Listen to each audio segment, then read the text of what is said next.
নমস্কার বন্ধুরা, কাজল হেসেলে সবাইকে স্বাগত। তো বন্ধুরা দেখো, আজ আবারও নিয়ে চলে এলাম চিচিঙ্গা ঘন্ট ইলিশ মাছের মাথা দিয়ে। দেখো, ছোট ছোট দুটো ইলিশ মাছের মাথা নিয়ে নিয়েছি, আর চিচিঙ্গাটা দেখো কেটে নিয়েছি এইভাবে, খুব ঝিরিও না আর খুব বড় বড়ও না, এইভাবে কেটে নিয়েছি চিচিঙ্গাটা। আর লাগবে আমার তো নুন, হলুদ, সর্ষের তেল, ফোড়নের জন্য নিয়েছি শুধু জিরে আর তেজপাতা, আর একটু জিরে বেটে নিয়েছি শিলপাটায়, আর চেরা কাঁচা লঙ্কা। ব্যাস, এই দিয়ে হয়ে যাবে আমার আজকের হচ্ছে চিচিঙ্গার ঘন্ট, হচ্ছে ইলিশ মাছের মাথা দিয়ে। তো ইলিশ মাছের মাথাটা নুন হলুদ মাখানো ছিল, তো প্রথমে ভেজে নিচ্ছি অল্পই, একদম খুব অল্প, মানে তিন থেকে পাঁচটা ওজন এরকম চিচিঙ্গা আছে, তো ওদের কেটে নিয়েছি। আর তার সাথে এরকম ছোটো ছোটো দুটো মাছের মাথা নিয়ে নিয়েছি। তো ভাজা হয়ে গেল, এবার তো দুটো তেজপাতা আর দুটো সামান্য সাদা জিরে ফোড়ন দিলাম। তো ফোড়নটার সুন্দর গন্ধ আসার পর এর মধ্যে দিয়ে দেবো আমি কুচিয়ে রাখা চিচিঙ্গাগুলো। খুব বেশি কুচাইনি, খুব মিহি কুচাইনি, কেন এগুলো একটু মুখে পড়লে ভালো লাগে। লাউ ঘন্টও যেমন, লাউ ঘন্টটাও একদম মানে জল বেরিয়ে একদম গলে যায়, এটা কিন্তু জল বেরোবে, এটাতে জল দিতে হবে না, কিন্তু তাও একটু বেশ মুখে পড়লে ভালো লাগবে, ওই জন্য এই সাইজ এইভাবে আমি কেটে নিয়েছি। তো প্রথমে দিয়ে দিলাম সামান্য হলুদ, চিচিঙ্গাগুলো সব দিয়ে নিলাম, আর দিয়ে আন্দাজ মতো দিয়ে দিলাম নুন, আর কিছু এখন দেব না। দিয়ে এবার একটু নাড়াচাড়া করে মিশিয়ে নেব ফোড়ন, চিচিঙ্গা, নুন হলুদ একসাথে মিশিয়ে নিয়ে ঢাকা দিয়ে দেব। তো বন্ধুরা, চিচিঙ্গাটা বেশ অনেক রকমভাবেই খাওয়া যায়, চিংড়ি মাছ দিয়ে নিরামিষ, আমার চ্যানেলে আরও দেওয়া আছে চিংড়ি মাছ দিয়ে, বেশ আলু দিয়ে বড় বড় করে কেটে চিচিঙ্গার তরকারি, তারপরে মুগ ডাল দিয়ে চিচিঙ্গার নিরামিষ ঘন্ট, আজকে করছি ইলিশ মাছের মাথা দিয়ে ঘন্ট। খুব খুব সুস্বাদু হয় এটা। তো ছোট মাছের মাথা বলে আমি ভেঙে দেব না, ওই জন্য ভাত, রুটি সব কিছুর সাথেই খুব ভালো লাগবে। রুটি পরোটার সাথেও এই চিচিঙ্গাটা কিন্তু খুব ভালো লাগে। তো দেখো, একদম নাড়াচাড়া করে দিচ্ছি, দিয়ে দেখো ঢাকনা দিয়ে দিয়েছিলাম, দেখো জল বেরিয়েছে।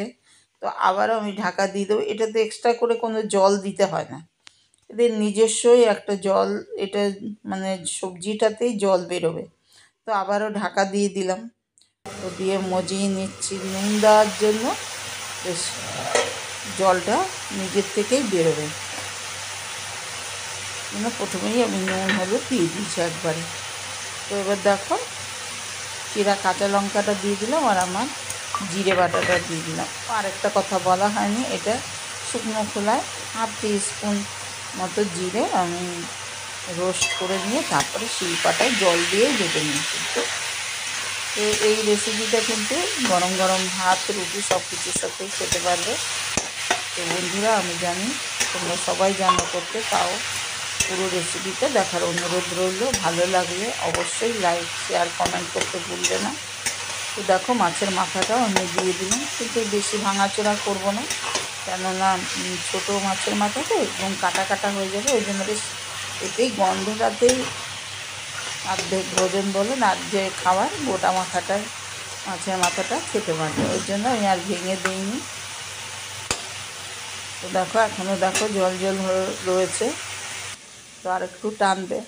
তো আমি কি করলাম, আলাদা করে জল দিইনি বলে, তো এর মধ্যে একটুখানি পিটালি দেবো, সেটা হচ্ছে আটা দিয়ে।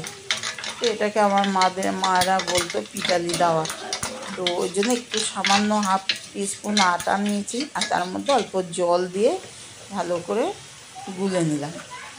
এবার দিয়ে দিলাম এর মধ্যে চিনি, এই তরকারিটা একটু চিনি দিতেই হবে, মাছের মাথা দিয়ে হোক আর চিংড়ি মাছ দিয়ে হোক, একটু মিষ্টি না দিলে ভালো লাগবে না, আর ঘন্ট মানে একটু চিনি দিতে হবে। তো দিয়ে দিলাম সামান্য চিনি, আর তো একটু ঝাল ঝাল মিষ্টি মিষ্টি নুন বেশ ভালোই লাগবে খেতে।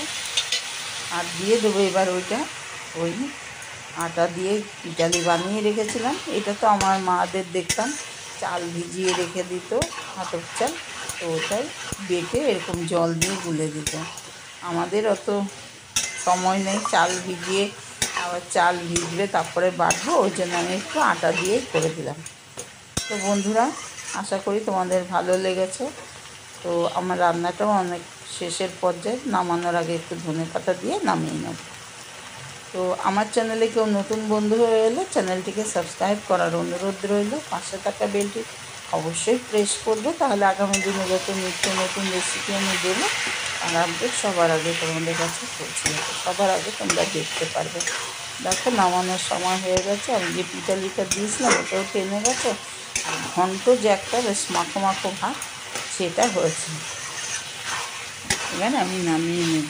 তো বন্ধুরা, তোমরা এতক্ষণ কষ্ট করে আমার এই রেসিপিটা চিচিঙ্গার ঘন্ট ইলিশ মাছের মাথা দিয়ে দেখার জন্য তোমাদের অনেক অনেক ধন্যবাদ। সকলে ভালো থাকবে, সুস্থ থাকবে, সাবধানও থাকবে। তো আজ এই পর্যন্তই। দেখো নামানোর সময় হয়ে গেছে, আরও একটু ধনেপাতা দিয়ে দিলাম, ঘন্ট বলেই দিলাম, নালে না এই গরমের দিনের সবজিতে না দিলেও চলে। ব্যাস হয়ে গেছে, নামিয়ে নিলাম, দিয়ে একটা বোলের মধ্যে নামিয়ে নিচ্ছি, তো এখান থেকে পরিবেশন করতে সুবিধা হবে। তো বন্ধুরা, আজ এই পর্যন্তই, আবার আসবো অন্য কোনো রেসিপি নিয়ে। ততক্ষণের জন্য তোমরা ভালো থাকবে, তোমাদের ধন্যবাদ, টাটা।